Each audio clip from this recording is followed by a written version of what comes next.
Good morning बच्चों। नमस्ते, कैसे हो आप लोग। आइए आज हम वही वर्ण विचार को आगे बढ़ाते हैं हिंदी व्याकरण में। इससे पहले हमने डिस्कस करा था व्याकरण के बारे में, है ना। व्याकरण के कितने खंड हो सकते हैं, कितने भेद है। आज हमने देखना है उनमें से व्याकरण के 5 भेद हमने कराए थे। वर्ण विचार, शब्द विचार, वाक्य विचार, चिन्ह विचार और छंद विचार। तो उसी कड़ी में आइए हम आज शुरू करते हैं वर्ण विचार को। बच्चों, हमारी आपसे हम्बल रिक्वेस्ट होगी कि आप प्लीज़ हमारे वीडियो में बने रहें, अंत तक देखें, जब भी आपको समझ में आएगा अच्छे से। और हाँ, एक बात और, हमारे चैनल को लाइक कीजिए, सब्सक्राइब कीजिए और अधिक से अधिक शेयर कीजिए। ठीक है बच्चों।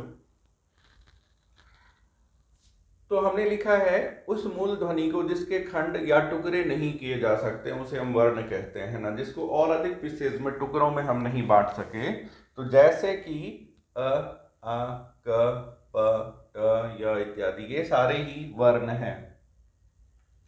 अब हमने इसमें वर्णों के दो भेद देते हैं, एक स्वर वर्ण और दूसरा होता है व्यंजन वर्ण। जिन वर्णों के उच्चारण स्वतः होता है, जिसके उच्चारण में किसी अन्य की सहायता नहीं ली जाती, उसे स्वर वर्ण कहते हैं। और जिसके उच्चारण में स्वरों की सहायता ली जाती है उसे व्यंजन वर्ण कहते हैं। स्वर वर्ण में कुल 11 आ जाते हैं वर्ण, है ना। जैसे अ, आ, ई, उ, ऊ, री, ए, ऐ, ओ, औ।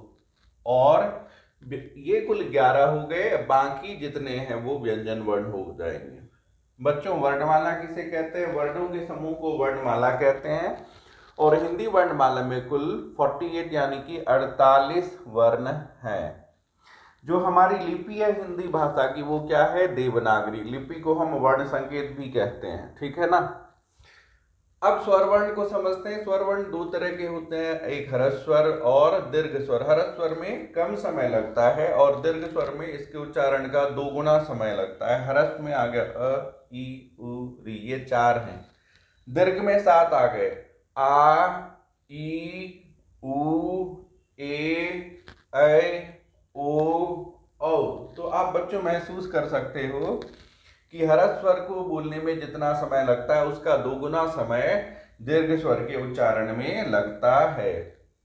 अब हम स्वर को ऐसे भी डिवाइड कर सकते हैं, मूल स्वर एंड संयुक्त स्वर। मूल स्वर और संयुक्त स्वर। मूल स्वर में हो गया अ, आ, ई, उ, री, ए, ओ। और संयुक्त स्वर में 2 है। जैसे अ कैसे लिखते हैं? ए प्लस अ। औ कैसे लिखते हैं? ओ प्लस अ। तो ये था हमारा स्वर। कुल कितने हैं? 11, है ना। स्वर वर्ण में वर्णों की संख्या 11 है, जो हमने लिखा हुआ है। वर्णमाला किसे कहते हैं? वर्णों के समूह को वर्णमाला कहते हैं। और हिंदी वर्णमाला में कुल 48 वर्ण है। वर्णमाला को जैसे लिखा जाता है उसको हम लिपि कहते हैं, है ना। और लिपि को हम वर्ण संकेत कहते हैं। तो हिंदी भाषा की लिपि या हिंदी भाषा की वर्ण संकेत कौन सी है? देवनागरी। आइए, व्यंजन वर्ण, जिनके उच्चारण में स्वरों की सहायता ली जाती है उसे हम व्यंजन वर्ण कहते हैं। अब व्यंजन वर्ण के 3 प्रकार हैं, स्पर्श व्यंजन, अंतस्थ व्यंजन और ऊष्म व्यंजन। स्पर्श व्यंजन कुल 25 हैं। क वर्ग, जिसमें क, ख, ग, घ, व। च वर्ग, च, छ, ज, झ, य। ट वर्ग, ट, ठ, ड, ढ, न। त वर्ग, त, थ, द, ध, न। एंड प वर्ग में प, फ, ब, भ, म। तो ये कुल 5 वर्ग हैं। क वर्ग, च वर्ग, ट वर्ग, त वर्ग, प वर्ग, और हर एक में 5 वर्ण है। तो टोटल हो गए कितने स्पर्श? 25। अंतस्थ वर्ण में 4 हैं, य, र, ल, व। तो ये 4 हो गए। और ऊष्म व्यंजन में 4 हो गए। ये आप देख रहे हो, श, श, श, ह, है ना। तालु से बोले जाते हैं ये श, और ये श मूर्धन्य श, और ये दंत स और ह। इसके अलावा बच्चों अड़ और अढ़ टवर्गीय व्यंजन है, जिसको कि अलग से हमने लिखा है अड़ और अढ़, है ना। तो बाद में हम देखेंगे इसका यूज कहाँ पे होता है। तो कितने हो गए अभी तक इसमें? 25, 4, 29, 4, 33 और 2 35। तो 35 और 11 कितने हो गए? 46। 2 और चाहिए हमें। तो 2 और वे कौन से वर्ण है? अनुस्वार और विसर्ग।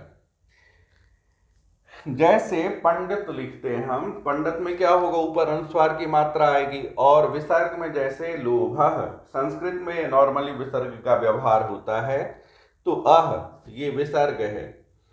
इन दोनों को ही बच्चों हम अयुग्वाह कहते हैं। अयुग्वाह क्यों कहते हैं? क्योंकि ये स्वर के बाद आते हैं, लेकिन स्वर से अलग लिखे जाते हैं, ये स्वर के साथ नहीं लिखे जाते हैं। जैसे जब आप स्वतः लिखेंगे तो कैसे लिखेंगे? स्वतः, त और मिलके क्या बन गया? स्वतः। तो इसलिए हम अनुस्वार और विसर्ग को क्या कहेंगे बच्चों? अयुग्वाह कहेंगे। यहां तक क्लियर है? तो टोटल कितने हो गए? 11 और 25 36 और 4 40, 4 44, 2 46 और 2 48। इस तरह से हिंदी वर्णमाला में कुल 48 वर्ण हैं, जिसमें से 11 हमारा स्वर है, स्वर वर्ण है, और बाकी के व्यंजन वर्ण हैं। व्यंजन वर्ण 3 तरह के हैं: स्पर्श व्यंजन, अंतस्थ व्यंजन और उष्म व्यंजन। बच्चों आपको ये ध्यान में रखना है कि जब हम स्वर का उच्चारण करते हैं तो उसमें नॉर्मली कंठ और तालु से स्वर बोले जाते हैं। आप महसूस कीजिए, कंठ से आ रही है ना, इस तरह से। और व्यंजन वर्ण में क्या होगा कि इनकी तो मदद ली जाएगी, साथ में जीव, ओठ इत्यादि का भी सहारा लिया जाता है। अब इसके बाद एक आता है संयुक्त व्यंजन या संयुक्ताक्षर। किसे कहते हैं? जिस व्यंजन में एक से अधिक व्यंजन मिले हुए रहते हैं उसे हम संयुक्ताक्षर कहते हैं। जैसे श कैसे लिखते हैं? क, श और अ मिलके श बनता है। जैसे क्षमा, शोभ, शोभ मंडल, है ना, क्षत्रिय इत्यादि में। जैसे त्र कैसे बनेगा? त जो र जो अ। जैसे त्रिशूल, त्रिनेत्र में हम त्र का यूज व्यवहार करते हैं। ज्ञ कैसे बनता है? ज जोर य जोर अ, ज्ञ। जैसे ज्ञानी, है ना, ज्ञानवान आदि। और श्र, श्र कैसे बनता? श जोर र जोर अ। जैसे श्री, श्रीमान, श्रीमती इत्यादि में श्र का व्यवहार होता है। तो इस तरह बच्चों ये हमारा संयुक्त व्यंजन या संयुक्ताक्षर है। क्या होते हैं? जिसमें 2 से अधिक व्यंजन, 2 व्यंजन मिले हुए रहते हैं उसे हम संयुक्ताक्षर या संयुक्त व्यंजन कहते हैं। ऐसे व्यंजन जिसमें 2 व्यंजन मिले हुए हों को संयुक्ताक्षर कहते हैं। हिंदी में ये 4 हैं: श, त्र, ज्ञ और स्र। अभी हमने बच्चों आपको बताया कि अनुस्वार और विसर्ग दोनों को हम अयुग्वाह कहते हैं, क्योंकि ये स्वर के बाद लिखे जाते हैं, लेकिन स्वर के साथ नहीं, स्वर से अलग, है ना। जैसे स्वतः हमने लिखा। अब है कि मात्रा किसे कहते हैं या मात्राएं किसे कहते हैं। व्यंजन वर्ण के उच्चारण में जिन स्वरमूलक चिन्हों का व्यवहार किया जाता है, उपयोग किया जाता है, उसे ही हम क्या कहते हैं? मात्रा कहते हैं। और हिंदी में कुल कितने मात्राएं हैं? 10 मात्राएं होती है। जैसे आ की मात्रा, छोटी की मात्रा, बड़ी की मात्रा, ये ऊ, बड़ी ऊ की मात्रा, री, है ना। जैसे हम लिखते हैं कृषक तो नीचे री इस तरह से लिख जाता है, र की मात्रा कृषक। ए जैसे तेल में ए की मात्रा ऐनक, है ना। ओ जैसे ढोलक में ओ जुड़ गया, औ जैसे औरत। इस तरह से कुल ये कितनी मात्राएं हो गई? 10। व्यंजन वर्णों के उच्चारण में जिन स्वर मूलक चिन्हों का व्यवहार किया जाता है उसी को हम क्या कहते हैं? मात्राएं कहते हैं। और बच्चों ये मात्राएं कुल कितनी है? 10 है ना। तो मात्रा आपसे कोई पूछे किसे कहते हैं तो हम क्या कहेंगे? व्यंजन वर्ण के उच्चारण में जिन स्वरमूलक चिन्हों का व्यवहार किया जाता है उसे हम मात्रा कहते हैं। और हिंदी में कुल 10 मात्राएं हैं जो कि हमने यहाँ पे लिखा हुआ है।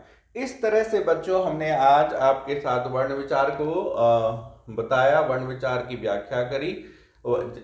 व्याकरण के जिस खंड में वर्ण के भेद, उनके प्रकार और उनके उच्चारण स्थान आदि का अध्ययन करेंगे उसे हम क्या कहेंगे? वर्ण विचार कहेंगे। अब वर्ण किसे कहेंगे? उस मूल ध्वनि को वर्ण कहते हैं जिसके खंड या टुकड़े नहीं किए जा सकते हैं।